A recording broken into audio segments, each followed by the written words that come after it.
منبر جهانی. خدایا دین تو توحید و سنت که خالص باشد از هر شرک و بدعت، نشاید جز به آستان تو سجده، نزیبد جز بر تو اشک ذلت. پیام دین حق از تاج منبر بیفشاند جهانی بذر شوکت. شکست هر بت و هر بت نمایی، نماد عزت دین است و دولت. پیام دین حق از تاج منبر بیفشاند جهانی بذر شوکت. الحمد لله و کفا و سلام علی عباده الذین اصطفى. سروران گرامی و بینندگان عزیز، با موضوع اتباع سنت و دوری جستن از بدعت در خدمت شما سروران و عزیزان هستیم، با امید آن که الله متعال من و شما را جزو پیروان سنت و دوستداران سنت بگرداند و هر بدعتی را از زندگی من و شما دور کند. اصطلاحاً سنت به هر آن عملی گفته می شود که رسول گرامی صلی الله علیه و آله و سلم در زندگیشان انجام داده باشند. هر آن قول و فعل و کرداری که پیامبر گرامی صلی الله علیه و آله و سلم انجام داده باشند سنت است، و هر آن چیزی که در دین نبوده باشد و سند و ریشه در زندگی، در قول، در فعل پیامبر گرامی صلی الله علیه و سلم و صحابی بزرگوار آن حضرت نداشته باشد، به آن بدعت گفته می شود. پیامبر گرامی صلی الله علیه و آله و سلم دین را با کاملترین وجه به ما رساندند و همه امت ممنون و مرهون احسانات بیشمار آن رسول مکرم صلی الله علیه و آله و سلم هستند که آن حضرت تمام عمر گرامی خودشان را صرف این کردند که ما را از گمراهی و ضلالت نجات بدهند و به راه سعادت و رستگاری سوق بدهند. 23 سال زندگی بعثت و رسالت آن رسول گرامی صلی الله علیه و آله و سلم سراسر برای ما و برای همه امت راهنما و یکایک اعمال و کردار و گفتار آن حضرت صلی الله علیه و آله و سلم برای ما سنت و چراغ راه است. در زمان خود آن حضرت تمام امت اسلامی، کسانی که در عصر رسول گرامی صلی الله علیه و سلم بودند، صحابه و تابعین، چه آنانی که مشرف به زیارت آن حضرت شدند و چه کسانی که توفیق تشرف نداشتند، همه متمسک و پایبند بودند به دین و به هر آنچه که از رسول گرامی صلی الله علیه و سلم میرسید. بعد از زمان صحابه، در زمان تابعین و در زمان تبع تابعین همچنین بود. مردم و مسلمانان به شدت علاقمند پیروی از سنت و اتباع سنت بودند و از هر آن چیزی که بدعت بود و در دین ریشه نداشت و اصل نداشت متنفر بودند. کم کم هرچه فاصله زمانی ما از خیرالقرون بیشتر شد، به همون اندازه دین و سنت ها رو به ضعف نهاد و بدعت هایی به دایره دین راه پیدا کرد، به خصوص بعد از این که فرقی و فرقه هایی از اهل باطل و دشمنان دین وارد عرصه دینداری شدند و یک سری اعمال را و یک سری کردارها را و یک سری چیزهایی که آن را دین می‌دانستند وارد عرصه دین کردند، تا جایی که ممکن بود علما امر به معروف کردن، نهی از منکر کردن و برای تبیین سنت و روشن کردن سنت ها سعی کردند و تلاش نمودند و تا جایی الحمدلله موفق شدند و به همین دلیل امروز هم دین به طور کامل حداقل در بخشی از امت اسلامی وجود دارد. اما خب هرچی دایره جغرافیایی اسلام گسترده تر شد و هرچه تازه واردان به دایره اسلام بیشتر وارد شدن، به همون اندازه طبیعی بود که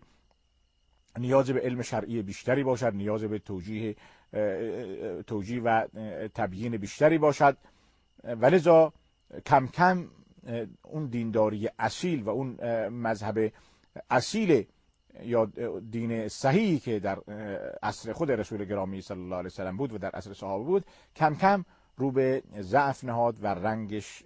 ضعیفتر شد و کمتر شد تا اینکه متاسفانه در قرون اخیر و در عصور ما میبینیم که بسیاری بدعت ها هستند که واقعا بدعتن و انسان با یک توجه خیلی کوچک و ساده هم میتواند بفهمد که این کار بدعت است، این کار ریشه در اسلام ندارد، این کار ریشه در عصر صحابه و در عصر اهل بیت ندارد. اما متاسفانه به دلیل اینکه در پشت سر این بدعت ها یک سری مصالحی نهفته است و انسان هایی هستند که از این بدعت ها امرار معاش میکنن، ارتزاق میکنن، وسیله نان خوردن اونهاست، ولذا میبینیم که این بدعت ها همچنان در جامعه رونق پیدا میکنند و همچنان کسانی این بدعت ها را پرورش میدن، ترویج میکنن و اتفاقا در موضع دفاع میبینید که میایستند و در برابر آن سنت ها را ترک میکنن. گاهن نعوذ بالله به سنت ها اهانت میشود. سنت های رسول گرامی صلی الله علیه وسلم میبینیم که در زندگی کمرنگ و کمرنگ تر میشه و اهل بدعت همون بدعت هایی که خودشان میفهمند که بدعت است و علما میفهمند که بدعت است متاسفانه حاضر به ترک آن نیستند. عوام که خب نمیفهمند، اونایی هم که میفهمند چون که مصلحت دارن لذا نمیتوانند از مسائل خودشون بگذرن. به عبارت دیگر دینداری شده است. البته میتوان تقسیم کرد. ما در جامعه اسلامی اگر بخوایم دینداران واقعی را بخوایم تقسیم بکنیم، الحمدلله هستند کسانی که بخش عظیمی از جامعه اسلامی دین واقعی را در چنگ دارند و به آن تمسک میجویند و بسیار علاقمند اون هستند که تمام سنت های رسول مکرم صلی الله علیه وسلم را، تمام مفاهیم قرآن را همچنان که نازل شده و همچنان که به ما رسانده شده در زندگی خودشون عملی داشته باشند و با آن عمل کنند. و بعد از اون پایینتر اگر ما بیاییم درجه دینداری، در بین دینداران کسانی هستند که بر اثر جهل یک سری بدعت ها را مثلا در زندگی دارند، در عمل دارند، یا علمایی که مثلا از دین کمی دورتر هستند یا از محیط علمی و دینی کمی دورتر هستند، با اینکه اسم عالم بر روی اونها هست ولی به دلیل اینکه علم شرعیشون اونقدر عمیق نیست و متأصل نیست، با قرآن ارتباطش خیلی پیوند خورده نیست، میبینیم که متاسفانه حتی در بین بخشی از جامعه دیندار هم که سنی هستن، از اهل سنت هم هستن، پیرو سنت هم هستن، یک سری بدعت ها متاسفانه رواج پیدا میکنه و وجود داره. از اون پایینتر که بیایم، خب این کسانی که عرض کردم که امرار معاش میکنن، ارتزاق میکنن و از راه دینداری و نام دینداری نون میخورن، لذا اونا دیگر حاضر نیستن که بفهمن، حاضر نیستن که اجازه بدن که مردم هم بفهمن، چون که مصالح اونا تقاضا میکند که باید به همین طریق ادامه بدن و اگر مردم آگاه بشن قطعا مصالح اونها کمرنگ خواهد شد، مردم به اونها به چشم دیندار نگاه نخواهند کرد. مصالحی که امروز به وسیله مردم در واقع تأمین میشه، یک سری منافع مادی یا جا یا شهوت یا هر چی از طریق دین به نام دین تأمین میشود دیگر تأمین نخواهد شد. به همین دلیل میبینید که اینها مبارزه میکنن و امروز متاسفانه فرقه های یا گروه هایی که به نام دین دارند اسم دین را یدک میکشن ولی متاسفانه ضررشون در جامعه دینی بسیار عمیق هست و گسترده هست، اونها بسیار به خودشون مغرور هستند و بسیار دور خودشون سعی میکنن که حصار بکنن با مغالطه ها، با شبهه ها، با به اصطلاح یک سری اغراضی که